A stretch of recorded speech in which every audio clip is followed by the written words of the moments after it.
नहीं आ रहा, इसलिए धोखा तो नहीं खाओगे आप लोग।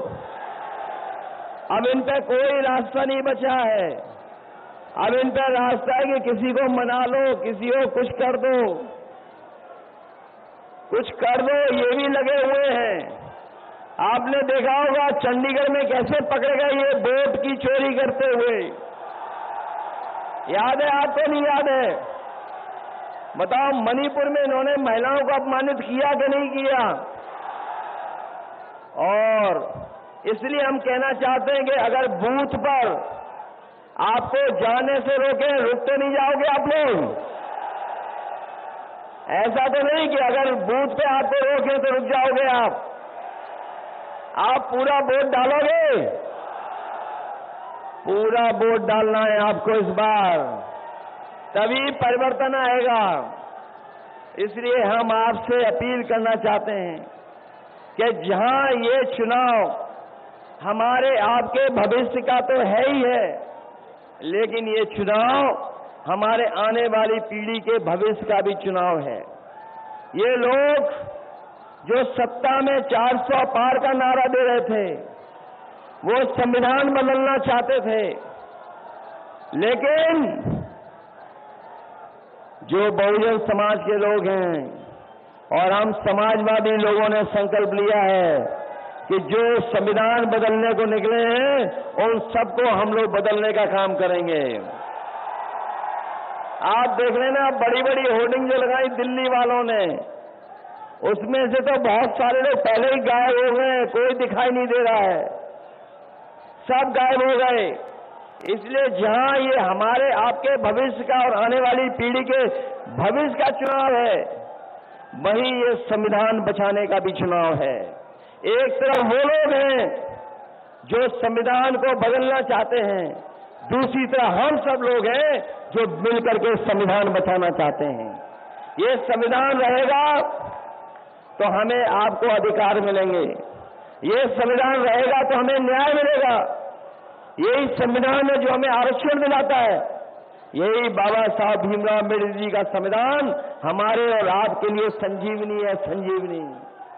इसलिए जहां 2024 का चुनाव सरकार बदलने का है, वहीं संविधान बदलने का भी चुनाव ये 2024 का है। इसलिए मदद करिए। और हम लोगों ने तय किया है कि अपने किसानों का भी कर्ज पूरा का पूरा माफ होगा, उन्हें सोचना नहीं पड़ेगा। इन्होंने बड़े बड़े उद्योगपतियों के कर्ज माफ कर दिया, करोड़ों करोड़ों रुपए माफ कर दिए, 25 लाख करोड़ रुपए माफ किए हैं। हम अपने गरीबों को, किसानों को भरोसा दिला के जा रहे हैं कि आपके लाखों का कर्जा माफ करने का काम करेंगे और आपकी फसल के लिए कानूनी अधिकार दिला करके आपको एमएसपी भी दिलाने का काम होगा।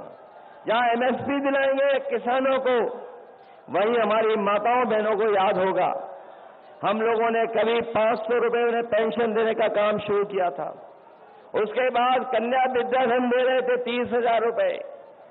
इधर जब चुनाव दूसरी बार हुआ तो हम लोग 6,000 उनको समाजवादी पेंशन देने जा रहे थे, लेकिन हमारी सरकार नहीं बनी। इस बार कांग्रेस पार्टी, इंडिया गठबंधन और समाजवादी पार्टी ने तय किया है कि इस बार अपनी गरीब माताओं बहनों के अकाउंट में 1 लाख रुपए पहुंचा करके उनको सम्मान देने का काम करेंगे। 1 लाख। वही हमारे 69,000 वाले नौजवान जानते होंगे शिक्षक, इनके साथ न्याय नहीं हुआ है, हम इनको न्याय दिलाएंगे। वही हमारे अनुदेशक हैं, शिक्षा मित्र हैं, इन शिक्षा मित्रों को अगर किसी ने सम्मान देने का काम किया तो समाजवादियों ने, जैसे ही सरकार आई तो फिर उन्हें पीछे कर दिया गया। ये दिल्ली की योजना थी, दिल्ली से शुरू हुई थी। इसलिए अपने शिक्षा मित्रों को हम कह के जा रहे हैं, जहां शिक्षक भर्ती बढ़ाएंगे वहीं शिक्षा मित्रों को भी मदद करेंगे। और हम अपनी आंगनवाड़ी और आशा कार्यकर्ताओं को भरोसा दिला के जा रहे हैं, इनकी हमेशा लड़ाई रही है, संघर्ष रहा कि इनका मानदेय बढ़ाया जाए। हम लोग मिलकर के इनका मानदेय दोगुना कर करके उनकी मदद करने का काम करेंगे। इसलिए मदद करिए सब लोग। ये मान लें कि आज चुनाव प्रचार के बाद सब लोग अपने बूथ पे चले कर जाकर के इंतजाम करेंगे? तैयारी करोगे सब लोग मिलकर के?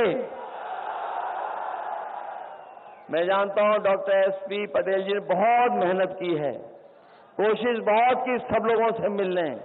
इसी का परिणाम ये हुआ है कि इनके पक्ष में समीकरण भी बन गया, अंगरज भी बन गया और समर्थन इतना बड़ा मिल रहा है कि लाखों लाख वोट से इस बार जीत करके जा रहे हैं।